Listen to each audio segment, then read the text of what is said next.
नमस्कार विद्यार्थी मित्रांनो, ओएसिस करिअर पॉईंटच्या ऑनलाईन प्लॅटफॉर्ममध्ये आपलं स्वागत आहे। या व्हिडिओमध्ये आपण पाहणार आहोत महा टीईटी पेपर क्रमांक 1 साठी अत्यंत महत्त्वाचा असणारा विषय म्हणजे गणित, जे आपल्याला 30 मार्चला टीईटी पेपर क्रमांक 1 साठी विचारलं जातं।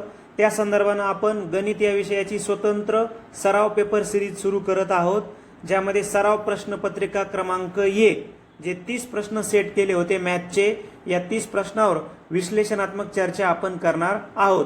ही जर तुम्हाला टेस्ट पेपर सोडायचा असेल तर तुम्ही आपलं जे ओएसिस करिअर पॉईंटचं ॲप आहे ते एक तर डायरेक्ट प्ले स्टोअरवरून डाउनलोड करू शकता, किंवा या व्हिडिओच्या डिस्क्रिप्शन बॉक्समध्ये त्याची लिंक दिलेली आहे, त्या लिंकवरून डाउनलोड करा। आणि तुम्ही टीईटी किंवा सीटीटी टॅबमध्ये गेलात तर तुम्हाला सब्जेक्ट वाईज म्हणजे मानसशास्त्राची स्पेशल, मराठी व्याकरण, इंग्रजी व्याकरण, मॅथमॅटिक्स अशा स्वतंत्र सब्जेक्टच्या तुम्हाला टेस्ट मिळून जातील। तर अधिक वेळ न घेता सराव पेपर 1 जो मॅथचा सराव पेपर 1 आहे त्यामधील आपण जे 30 प्रश्न आहेत त्यांची विश्लेषणात्मक आपण चर्चा करूयात।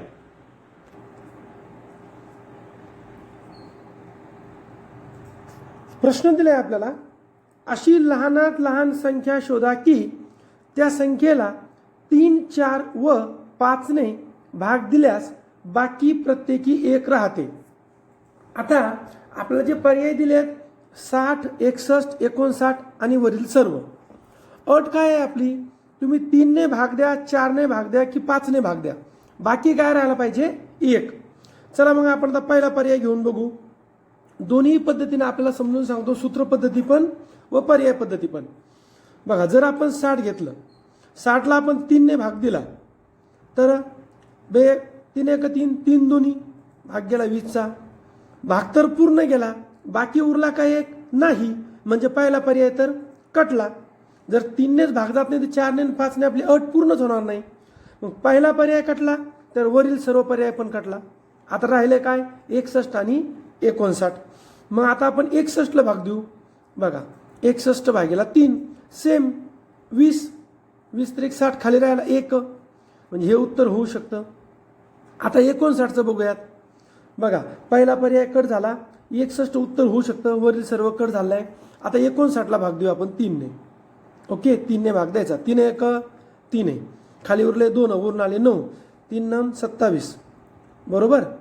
मग आता बाकी किती उरलेत, 3 9 27, इथे किती आले होते 29, बाकी किती उरले 2, आपल्याला बाकी किती पाहिजे होता 1, म्हणजे हे पण नाही, म्हणजे आपलं उत्तर झालं पर्याय क्रमांक 2। आता आपलं उत्तर तर मिळालं, पण ठोकताळा करून आपण बघू। 61ला 3 ने भागू, 4 ने भागू आणि 5 ने भागू। 3 ने भागितलं किती झालं 20 3 60, बाकी उरला 1, 4 ने भागितलं 15 चौक 60, बाकी उरला 1, 5 ने भागितलं तर 12 पंचे 60, बाकी उरला 1, म्हणजे आपलं उत्तर 2 हे कन्फर्म झालेलं आहे। आता आपण सूत्र पद्धतीनं पाहूयात। जर आपल्याला सूत्र पद्धतीनं जायचं तर सूत्र काय आहे, अशी लहानात लहान संख्या कोणती जिला एक्स वाय झेड ने भाग दिल्यानंतर प्रत्येक वेळी बाकी के राहतो, के म्हणजे काय इथे 1 राहतो। मग सूत्र आहे एक्स वाय व झेडचा लसावी काढायचा आणि प्लस के करायचं। इथं के किती 1, प्रत्येक ठिकाणी वेगळा येऊ शकतो। मग बघा, आता दिलेल्या भाजकांचा लसावी काढावा व त्यात दिलेली बाकी मिळवावी।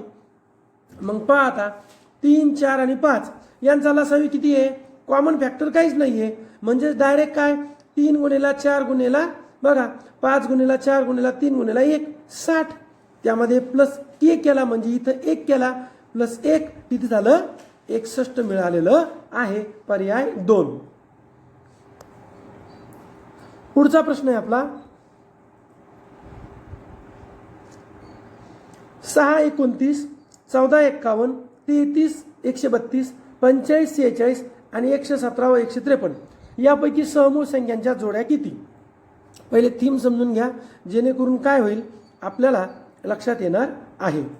सहमूळ संख्या म्हणजे काय, तर सहमूळ संख्येलाच सापेक्ष मूळ संख्या म्हणतात किंवा परस्पर मूळ संख्या म्हणतात। ज्यांना आपण इंग्लिशमध्ये को प्राईम नंबर असं म्हणतो.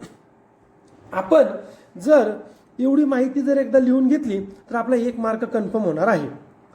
काय की फक्त हा एकच विभाजक असणाऱ्या 2 संख्यांना सहमूळ संख्या म्हणतात. म्हणजेच 1 शिवाय अन्य कोणताही अवयव त्यांचा समान नसतो. एक ट्रिक आहे बघा, कोणत्याही 2 क्रमवार संख्यांची जोडी ही सहमूळ संख्यांची जोडी असते. आपल्या दिलेल्या उदाहरणात 45 46 एक पर्याय आहे. एक उत्तर तर कन्फर्म झालंय की 45 आणि 46 सहमूळ आहे. सहमूळ संख्यांचा मसावी 1 असतो. त्या स्वतः मूळ असणे आवश्यक नाही.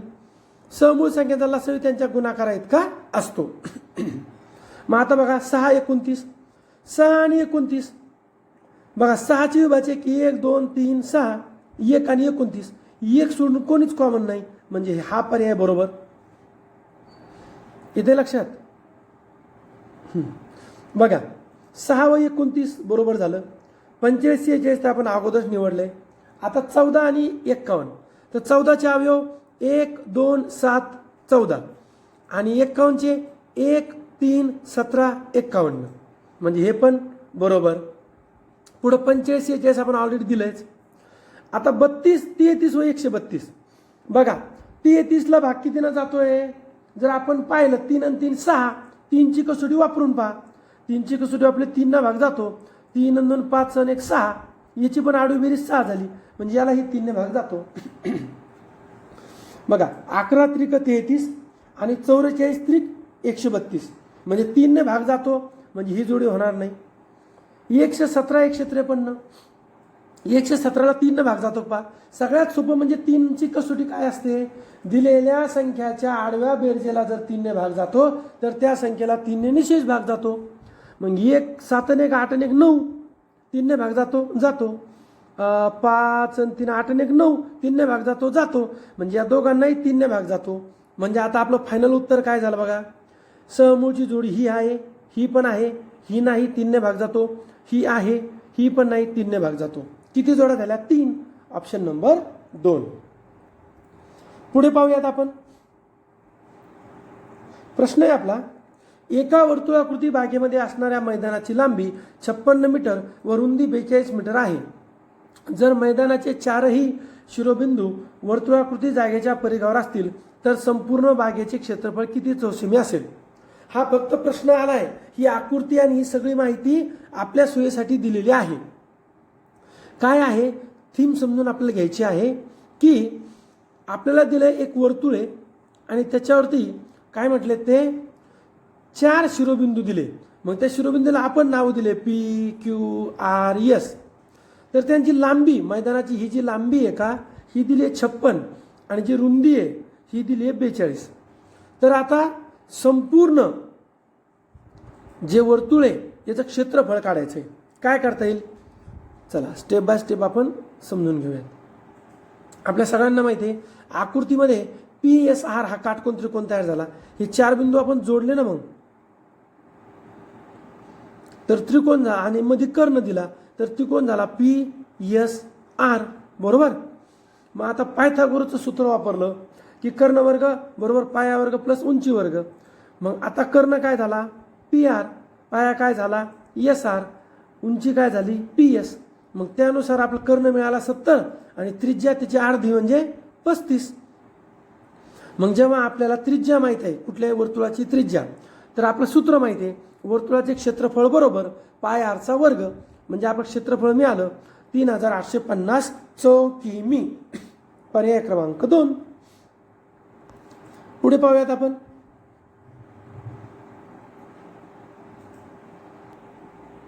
सोबतच्या आकृतीतील चौकोनांची संख्या असं आपल्याला विचारलेलं आहे.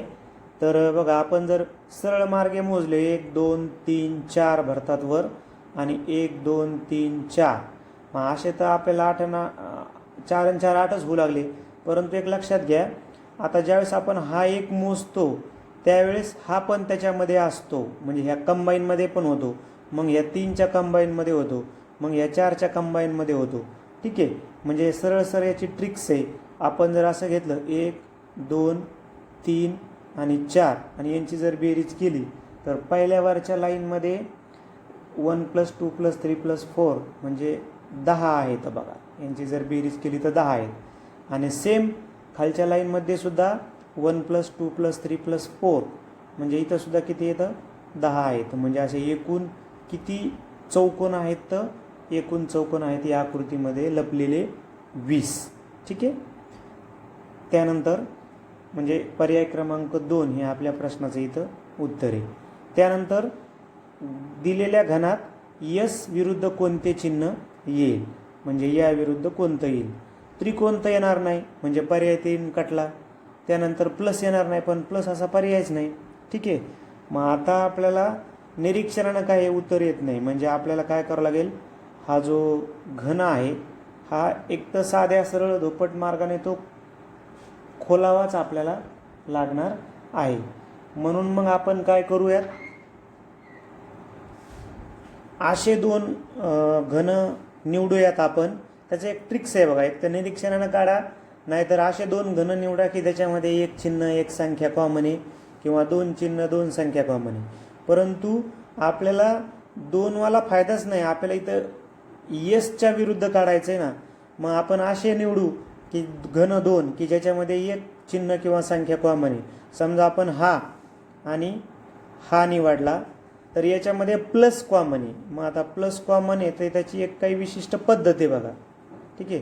या पद्धतीनं तो आपल्याला खोलता येतो. म्हणजे प्लस लिहायचा मध्ये, नंतर इकडून जाऊया आपण. ठीक आहे. प्लसच्या नंतर घड्याळाच्या दिशेने गेलं तर वर आहे स्टार, त्याच्यानंतर वर आहे त्याला तुम्ही काय म्हणा चौरस म्हणा. त्याच्यानंतर प्लस जो कॉमन आहे ना आपण ह्या दोन्ही मधला प्लस काय घेतला कॉमन मध्ये लिहिला आणि मग एकातून स्टार लिहिला, नंतर हा चौरस लिहिला, नंतर या इकडे या, नंतर इथं यस लिहूया आपण.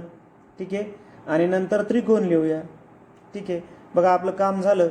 या स्टारच्या विरुद्ध आहे यस, त्रिकोणाच्या विरुद्ध आहे चौरस आणि हा जो मधला आहे प्लस त्या प्लसच्या विरुद्ध येईल मायनस. परंतु आपल्याला काय म्हटलं, तो आपल्याला यसच्या विरुद्ध, मग यसच्या विरुद्ध कोण येतो स्टार येतो असा. ठीक आहे. म्हणजे पर्याय क्रमांक 4 हे आपल्या प्रश्नाचं इथं उत्तर असणार आहे. त्यानंतर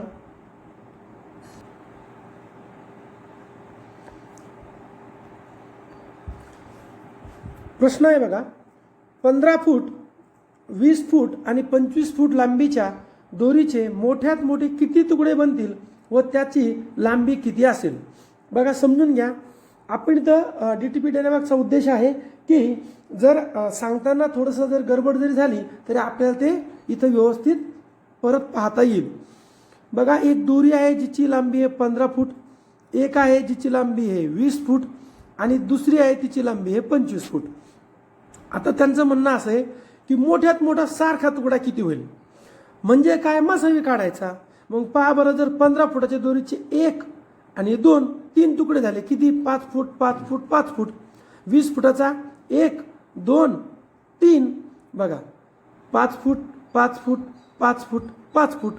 तसंच 25 फुटाचा 1 2 3 4 5 फूट 5 फूट 5 फूट 5 फूट 5 फूट.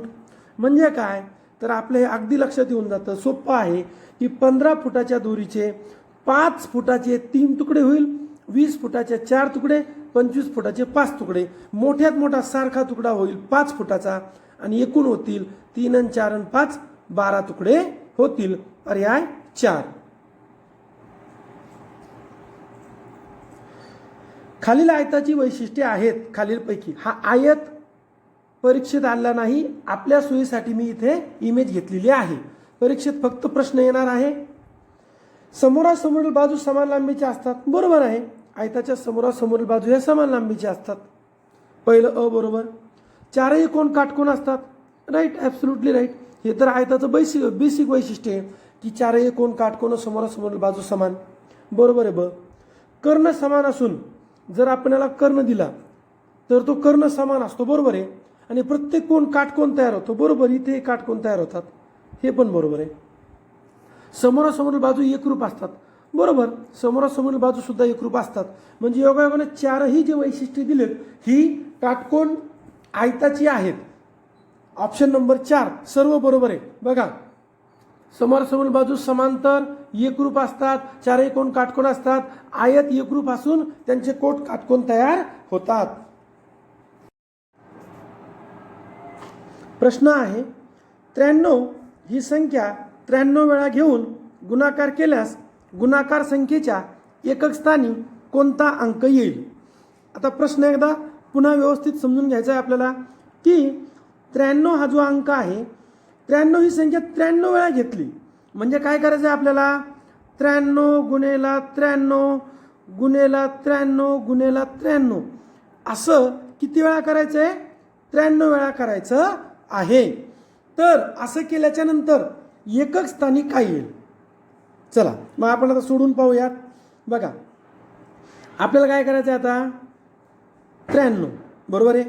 हिला पहिल्यांदा गुणलं 3 1 3 बरोबर.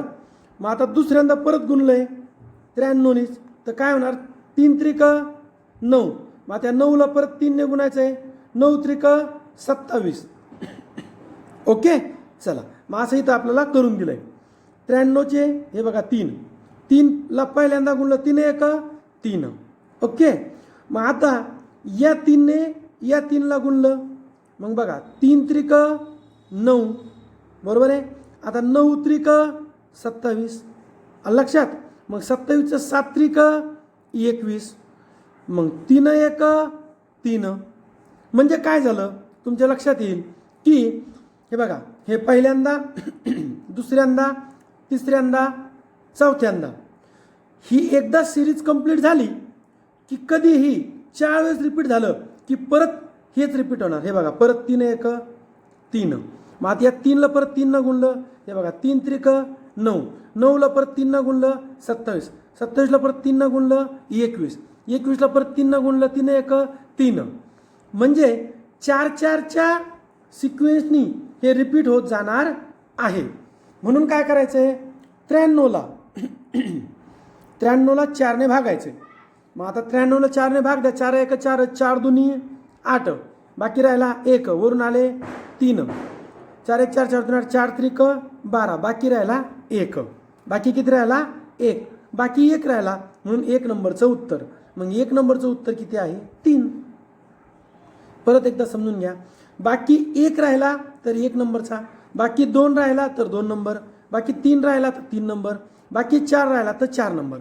4 नंबर म्हणजे काय 3 नंबर म्हणजे काय ते समजून घ्या. 1 नंबर म्हणजे या एकक स्थानी 3 येणार 2 नंबर म्हणजे 9 येणार 3 नंबर म्हणजे हे 7 येणार 4 नंबर म्हणजे 1 येणार. येते लक्षात. अशा प्रकारे हा सिक्वेन्स आपल्याला रिपीट होत जातो. मग आता एकक स्थानी काय येणार ऑप्शन नंबर 3 3.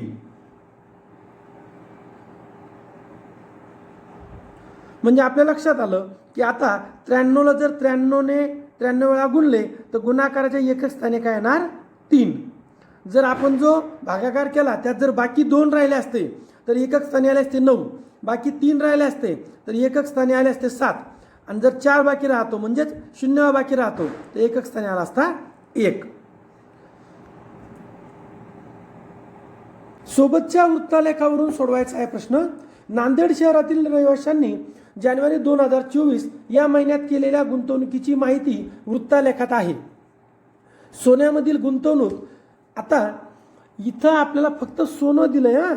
हे बघा सोनं हे सोने गुंतवणूक किती आहे 30% आहे. सोन्यामधील गुंतवणूक ही 75 लाख रुपये आहे. तर रहिवाशांनी एकूण किती रुपये गुंतवणूक केली म्हणजे काय झालंय 30% म्हणजे 75 लाख तर 100% म्हणजे किती बघा. मग आता आपण त्रिराशी मांडली सोन्यामधील गुंतवणूक 30 मग आता 75 तर 100ला किती त्रिराशी केली हे याला गुणलं बरोबर आहे. म्हणजेच आपल्याला उत्तर मिळालेलं आहे. कुठे आपलं उत्तर पर्याय 1 किती बघा 2,50,00,000 ऑप्शन नंबर 1.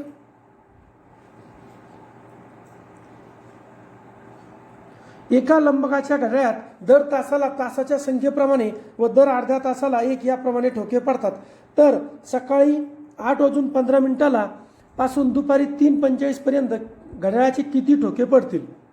थीम समजून घ्यायची आहे की नेमकं होतंय काय. बघा आपलं घड्याळ आहे. घड्याळामध्ये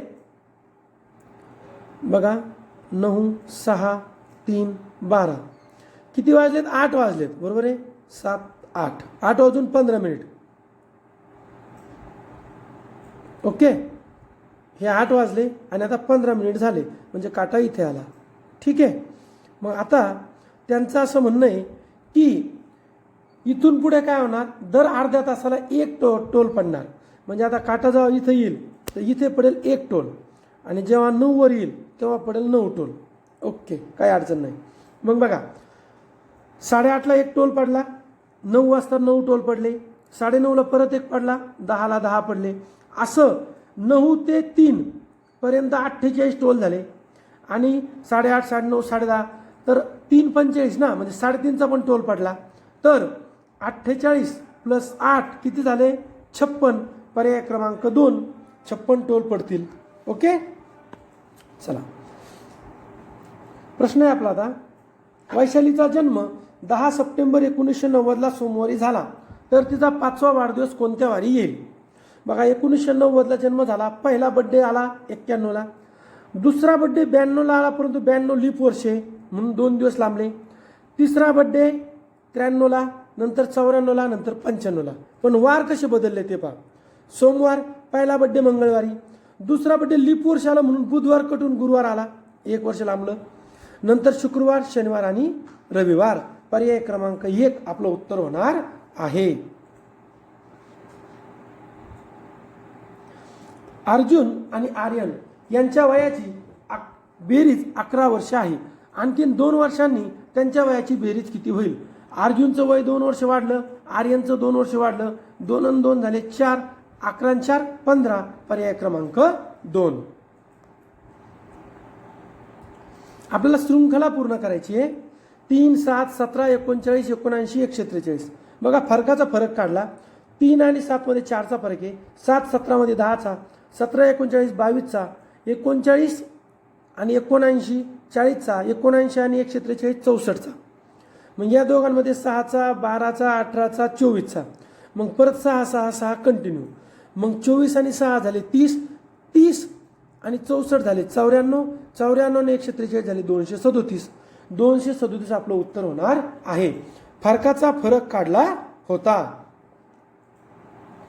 आपण 2013 ते 2024 पर्यंत झालेले एकूण जे 8 पेपर आहेत, या 8 पैकी 8 पेपरचे पूर्ण 30ही प्रश्न गणिताचे 4ही पर्यायाच्या स्पष्टीकरणासहित व जिथे गरजेचं आहे तिथे DTP देऊन यूट्यूब चॅनलला व्हिडिओ बनवलेले आहेत. व याच मागच्या 8 पेपरचा अॅनलाइज करून आपण ही टेस्ट सिरीज बनवलेली आहे. या टेस्ट सिरीजमध्ये एकूण आपल्याला 5 पेपर मिळणार आहेत. ते आपल्याला आपल्या ओयासिस करिअर पॉईंटच्या ॲपमध्ये TET CTET या टॅबमध्ये गेल्यानंतर मॅथची तुम्हाला स्वतंत्र टेस्ट सिरीज जॉईन करता येणार आहे. पुढील प्रश्न आहे आपला. पुण्याहून रात्री 10:30 निघालेली रेल्वे नागपूरला दुसऱ्या दिवशी 1:40 पोहोचली, तर या प्रवासात किती वेळ लागला. बघा, 10:30 रात्री निघाली आणि दुसऱ्या दिवशी 1:40 पोहोचली. एवढं तर कन्फर्म आहे की तासानंतर 10 मिनिटं शिल्लक आहे. म्हणजे इथं 10 मिनिट आहे, इथं 10 मिनिट आहे. याचा अर्थ इथं 30 मिनिट. हा पर्याय कटला आणि हा पण कटला. 2 पर्याय तर डायरेक्टच कटले, पहिल्याच कटले. आता 4 तास 10 मिनिट का 15 तास 10 मिनिट. बघा, रात्री 10:30ला निघाली ट्रेन. ओके, मग आता पहा, 11:30 1, 12:30 2, 1:30ला झाले 3, 2:30ला झाले 4. तर 2:30 पर्यंत जायचंच नव्हतं. 3 तास आणि 10 मिनिटातच आपलं झालं होतं. जर सकाळचाच असेल, रात्रीचाच 1 असेल तर. म्हणजे इथं 4 तास आहे, म्हणजे हा पर्याय पण कटला. उत्तर झालं 15.10 मिनिट. 15 तास 10 मिनिट. तरी परत एकदा आपण हे उत्तर बरोबर आहे का चेक करू. बघा, रात्रीचे 10:30 ते सकाळचे 10:30 किती झाले, 12 तास. यात तर काही कन्फ्युजन नाही कोणाला.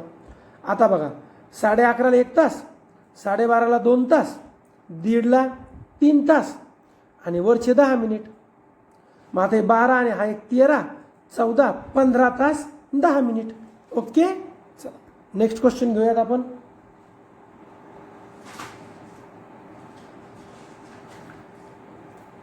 वेगवेगळ्या दोऱ्यांची लांबी खालील पर्यायातून दर्शवलेली आहे त्यातील सर्वाधिक लांबीची दोरी कोणती? काय आहे? 6.871 हेक्टोमीटर, बरोबर. नंतर आहे 6432.5 डेसिमीटर. नंतर आहे 810.4 मीटर आणि डेकामीटर. आता प्रश्नाचं उत्तराची पहिले तुम्ही बेसिक समजून घ्या. इथं आपल्याला जे दिलंय की हेक्टो, मीटर, डेसी आणि डेका काय करता येईल, तर आपल्या लक्षात येईल की जो पॉइंट आहे त्याच्या अगोदरची संख्या घ्यायची आहे. हेक्टो दिलं म्हणून हे बघा हेक्टो, इथं डेसी दिला म्हणून 2 कुठे घ्यायचा डेसीमध्ये, इथं मीटर दिला म्हणून हा 0 कुठे घ्यायचा मीटरमध्ये, आणि इथं डेका दिला म्हणून 1 कुठे घ्यायचा डेकामध्ये. परत एकदा थीम समजून घ्या. जो पॉइंट आहे पॉइंटच्या लेफ्ट साईड तिथं घ्यायची आणि राईट साईडला घ्यायची, जो दिलाय तो.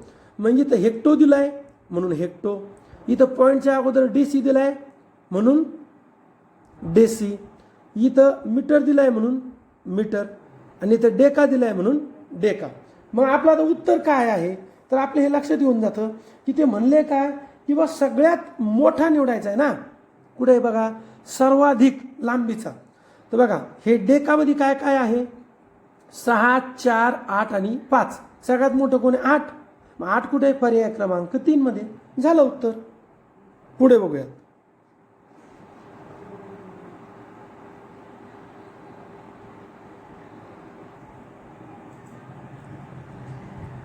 खालीलपैकी जोडमूळ संख्यांचा पर्याय कोणता? आता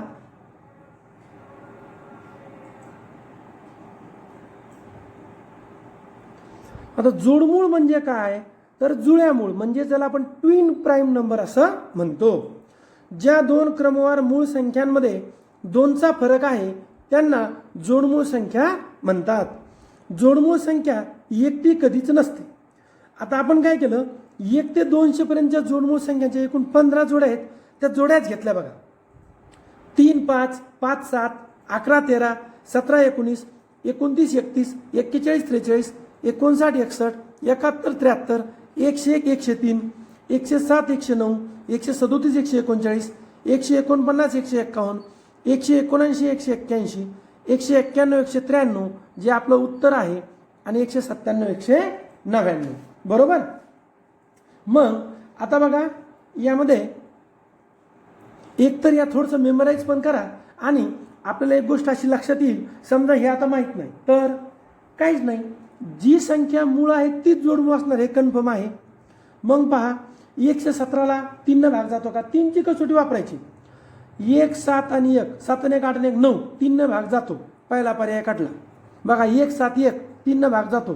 दुसरा पर्याय काढला. 1, 7, 1, 3 ने भाग जातो. तिसरा पर्याय, चौथा पर्याय काढला. झालं उत्तर आपलं पर्याय क्रमांक 3.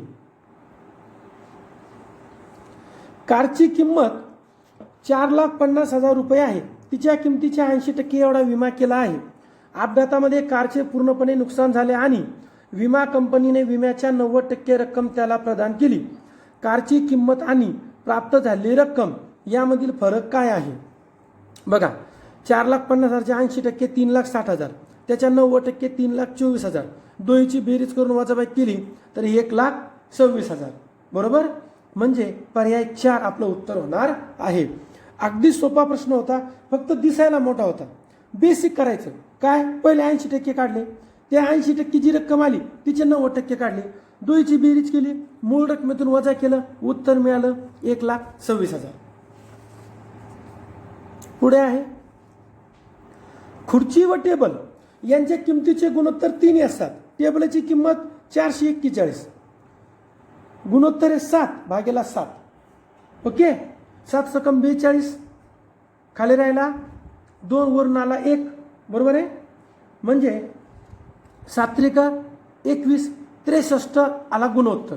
गुणेला 3, 3 त्रिका 9, 6 त्रिका 18, 189. पर्याय क्रमांक 1 आपलं उत्तर होणार आहे.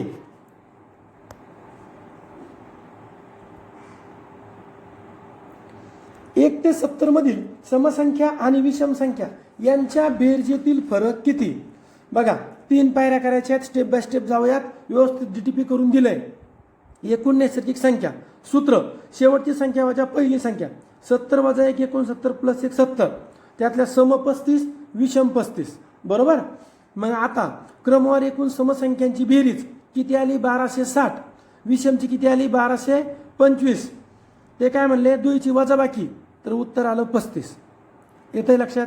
स्टेप बाय स्टेप जायचंय. तुम्हाला एक असा प्रश्न पडू शकतो सर प्रत्येक क्रिया समजून सांगा गुणाकार भागाकार तर एवढा वेळ नाहीये आणि तर व्हिडिओ खूप मोठा होईल थोडासा स्क्रीनचा पण आपला इश्यू आहे. तुम्ही इथे बघू शकता व्यवस्थित सूत्र दिलं आहे सगळ्या किमती टाकून दिल्यात काटाकाटी करून दिले कॅन्सलेशन करून दिलेलं आहे. व्हिडिओ पॉज करा व्यवस्थित हे लिहून घ्या. पुढे जाऊयात आपण. आपलं उत्तर तुम्हाला कळलंय 35 पर्याय क्रमांक 1. ए आणि बी एक काम अनुक्रमे 30 दिवस आणि 20 दिवसात पूर्ण करतात.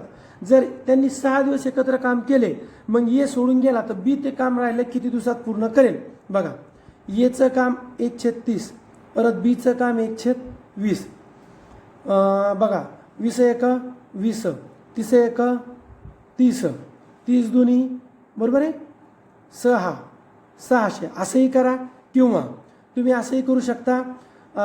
दोहीचा कॉमन काय तो 60 20 त्रिक 60 30 दोन्ही 60 आणि स्टेप बाय स्टेप काढता येईल. बघा आपण तुम्हाला सुविधा करून दिली आहे. एचे एका दिवसाचे काम 30 बीचे काम 20 म्हणजे ए प्लस बीचं काम किती झालं 5/12 म्हणजेच 1/12 म्हणजेच 12 दिवस. ए आणि बीनं काम किती केलं 12 दिवसात ते काम करतात पण दोघांनी 6 दिवस काम केलं म्हणजे 50% काम कंप्लीट झालं. आता काय राहिलं एकटा बीला काम करायचं 20 दिवस लागतात 50% काम झालं म्हणजे किती दिवस लागतील आता 10 दिवस. ऑप्शन नंबर 1 आपलं उत्तर होणार आहे. 639 या संख्येचा सर्वात मोठा विभाजक आणि सर्वात लहान विभाजक. कोणत्याही संख्येचा सर्वात लहान विभाजक असतो 1 आणि सगळ्यात मोठा विभाजक असतो ती संख्या स्वतः. उत्तर किती झालं 640 त्यांची बेरीज. अगदी सोपा प्रश्न आहे ऑप्शन नंबर 3. मग आता तुम्हाला असा प्रश्न पडेल सर एवढा सोपा प्रश्न आहे मग घेतला कशाला टेस्टमध्ये. तो यासाठी घेतला जरी कन्सेप्ट माहीत नाही की सर्वात लहान विभाजक आणि सर्वात मोठा विभाजक तर आपला 1 मार्क जाणार. कोणतीही संख्या जिचा सगळ्यात लहान विभाजक असतो 1 सगळ्यात मोठा ती स्वतः संख्या. झालं उत्तर 640. जर कन्सेप्ट माहीत आहे तर विदिन अ सेकंद उत्तर येणार. कन्सेप्ट माहीत नाही मग आपण विभाजक काढत राहणार मग किती विभाजक निघले लहान कोणता मोठा कोणता तर वेळ खाऊ प्रश्न. पुढे आहे 531.732 या संख्येतील 3 अंकाची स्थानिक किंमत. स्थानिक किंमत म्हणजे काय बेसिक माहिती इथे रीड करून घ्या. बघा आता दशक एकक दशांश आणि शतांश यांचं काय पाहिजे आपल्याला गुणाकार. 30 गुणेला 0.03 चला 3 त्रिक 9. मग आता 1 2 हे सगळं आपण करून घेतलं 0 0 0.9 पर्याय 1 आपलं उत्तर येणार आहे. ही बेसिक माहिती आपल्याला इथं वाचण्यासाठी दिलेली आहे. रोमन संख्यांच्या संदर्भाने विसंगत पर्याय आपल्याला निवडायचा आहे. काय आहे सी भागेला 2 एल गुणेला एक्स एक्सएल गुणेला एक्स आणि एल व्ही गुणेला व्ही. किमती टाकून घ्या. मग आता सर या किमती कुठून आल्या तर रोमन संख्यांची डिटेल माहिती इथं दिली. बघा आय म्हणजे 1 व्ही म्हणजे 5 एक्स म्हणजे 10 एल म्हणजे 50 सी म्हणजे 100 डी म्हणजे 500 एम म्हणजे 1000. ही बाकीची माहिती तुम्ही रीड करून घ्या. मग आता सी म्हणजे 100 भागेला 2 म्हणजे 50 एल म्हणजे 50 गुणेला 10 म्हणजे 500 एक्सएल म्हणजे 40 एक्स म्हणजे 10 50 55 वजा एल व्ही म्हणजे 55 वजा 5 50. मग आता 50 50 50 विसंगत काय झाला 500 पर्याय 2. पुढे प्रश्न आहे आपला 50 रुपयाच्या नोटांच्या पुडक्यात अनुक्रमे 42 30 25 ते 42 30 58 पर्यंत क्रमांक आहेत तर पुडक्यातील एकूण रक्कम किती. काहीच नाही नैसर्गिक संख्यांचं सूत्र वापरा. शेवटची संख्या होता पहिली संख्या प्लस 1 एकूण संख्या आहे 34 नोट आहे 50 रुपयाच्या 34 गुणिला 50 1700 रुपये किंमत होणार आहे.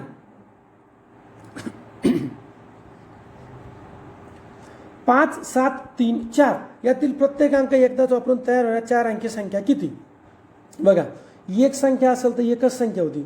2 संख्या असेल तर किती संख्या तयार होतात 2. तीन अंक असतील तर संख्या किती तयार होतात? 3 गुणेला 2 गुणेला 1, 3 दोन्ही 6. 4 संख्या असतील तर 4 गुणेला 3 गुणेला 2 गुणेला 1, 4 त्रिक 12, 12 दोन्ही 24, एकूण 24 तयार होतील. पर्याय क्रमांक 4 हे त्याचं सूत्र आहे. मग तुम्ही म्हणणार सर 5 अंक आले तर येऊ द्या ना.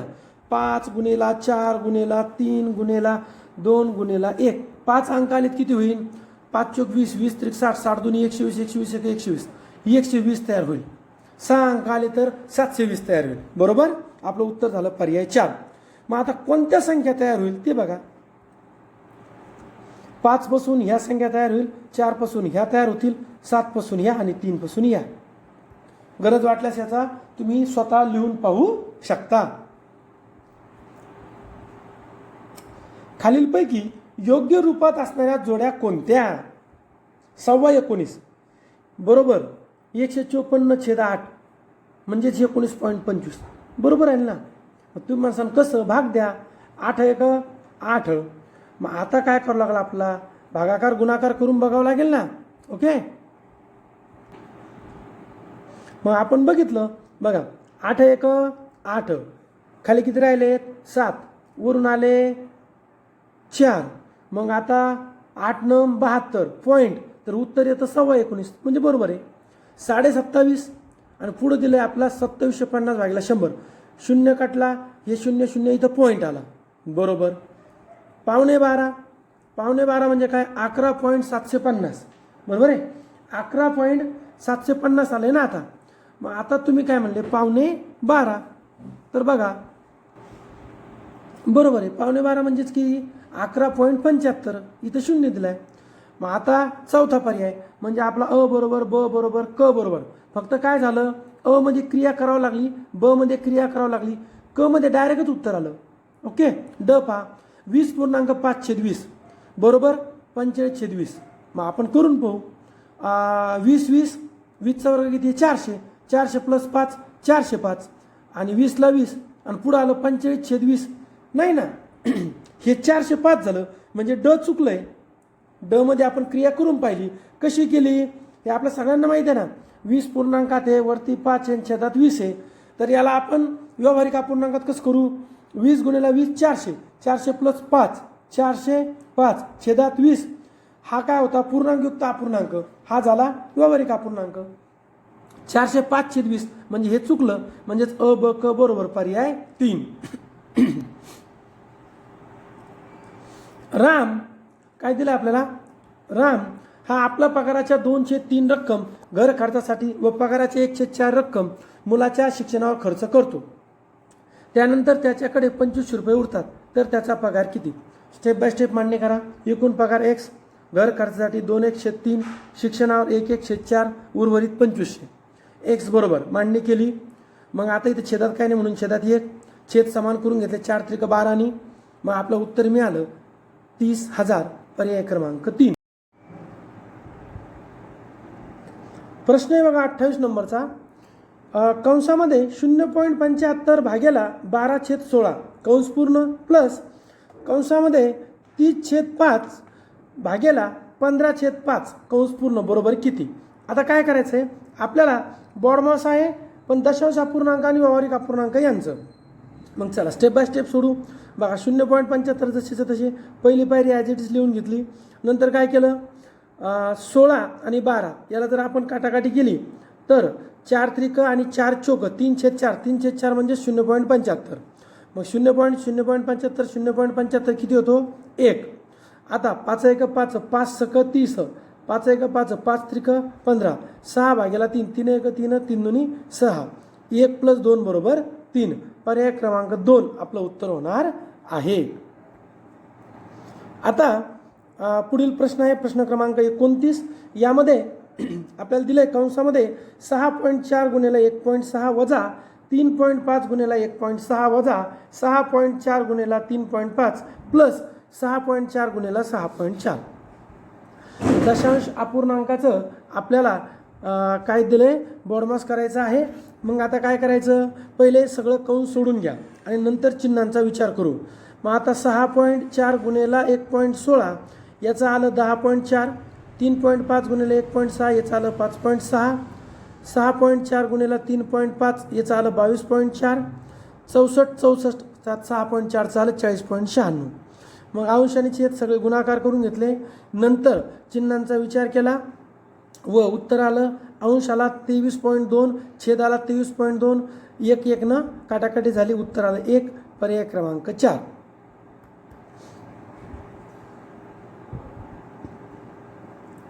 पुढे प्रश्न दिलाय आपल्याला की शेवटचा प्रश्न आहे आपला हा. एक्स वर्ग वजा 5x प्लस 6 छेदात x वजा 3 बरोबर 0 असेल तर x बरोबर किती? वर्ग समीकरणाचं उदाहरण आहे. वर्ग समीकरणाचं उदाहरण ज्यांना बेसिक थोडंसं याबद्दल माहिती आहे त्यांच्यासाठी विदिन सेकंद उत्तर येईल. कसं आपण ते बघूयात, नंतर शॉर्ट पर्याय मेथड पाहूया आणि नंतर डिटेल मेथड पाहूया.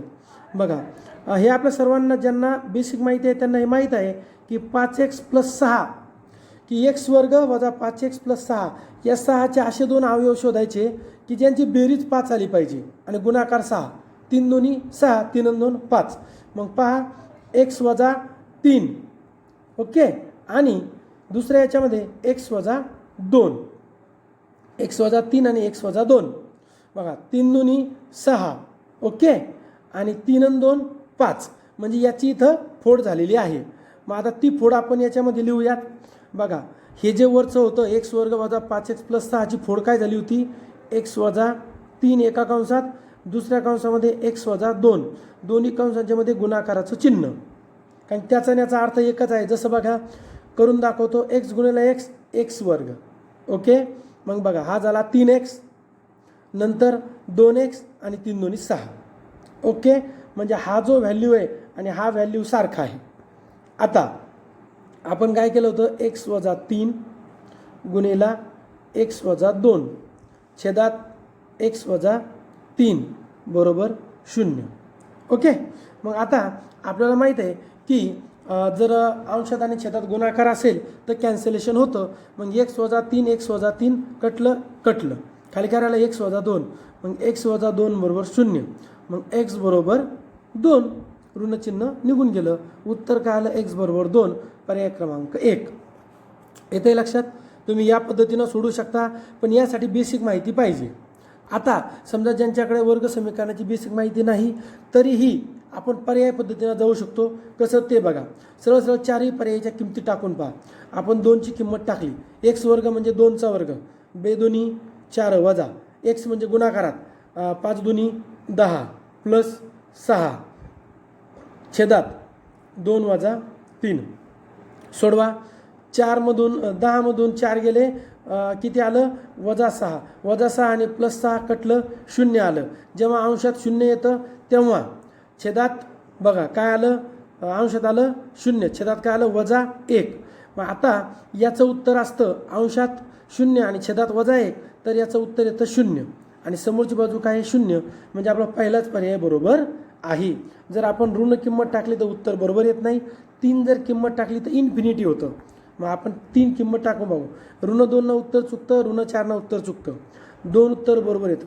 3 उत्तर का बरोबर येत नाही तर आपण सोडून पाहू, इन्फिनिटी तयार होतं. बघा अनडेटिफाईड, बघा 3चा वर्ग 9 वजा 5 त्रिक 15 प्लस 6 छेदात 3 वजा 3.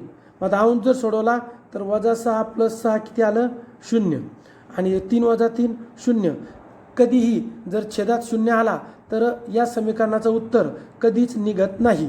ते काय होतं, अपरिभाषित, ज्याला अनडिफिनेट म्हणतात किंवा ज्याला आपण इन्फिनिटी असं म्हणतो, म्हणून 3 उत्तर येणार नाही. हे सगळं आता झालंय. पण समजा आपण असा विचार करूया की पर्याय पद्धतही जमत नाहीये आणि याच्याविषयी बेसिकही माहिती नाही, तर कसं सोडवायचं. आता अगदी बेसिकपासून स्टेप बाय स्टेप आपण हे उदाहरण सोडून घेऊया. बघा उदाहरण दिलं होतं, x वर्ग वजा 5x प्लस 6 छेदात x वजा 3 बरोबर 0. हे एक समीकरण होतं. मग आता आपण समीकरणामध्ये छेद कट करण्यासाठी समीकरणाच्या दोन्ही बाजूस x वजा 3 ने गुणून, समीकरणाच्या दोन्ही बाजू जेव्हा एकाच संख्येने गुणले जाते, सारख्याच संख्येने, तेव्हा समीकरणाची किंमत बदलत नाही. मग आता गुणला आपण, x वर्ग वजा 5x प्लस 6 छेदात x वजा 3 गुणिले x वजा 3 बरोबर 0 गुणिले x वजा 3.